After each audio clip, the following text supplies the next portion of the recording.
Tito Jo, paano ho ba kayo magsuplado sa mga taong kailangang supladuhan? Wala, may oras siyang pagsusuplado eh.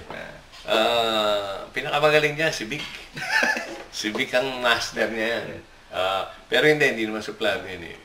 Yung style lang niya, parang ganun ang tingin ng tao, pero hindi ganun yun. Na-misinterpret lang ho? Oo. Actually, pinagtatanggol ko lang.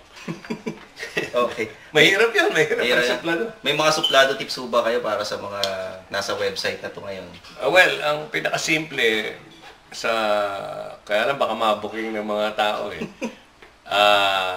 Pag ayaw nyo makipag-usap o eye-to-eye contact, gano'n, kahit wala kayong kausap sa cellphone, dikit nyo sa tenga nyo.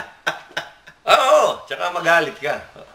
Oo, sige na, nandiyan na. Habang lumalakad, makasakay ka ng kotse, makakalayas ka na. Supladong-suplado dating mo. Okay yun Tito Jo, parang nabasa ko yun sa blind item sa tabloid dati. Hindi, pero hindi. Kaya ayaw ko sabihin eh.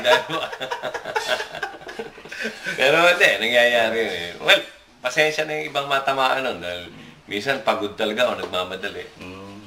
Minsan naman, bumabati naman ako parang, basta ka na. Kinakausap kayo nasa cellphone.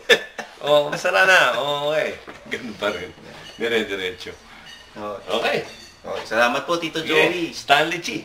Suplado. Watch. Kung saan? Hindi, suplado nga eh. Hanapin nyo. Ang idol nating lahat, si Tito Joey. Writer, artist, cartoonist, comedian, host. Ayun the best, Tito Jo. Ayos to.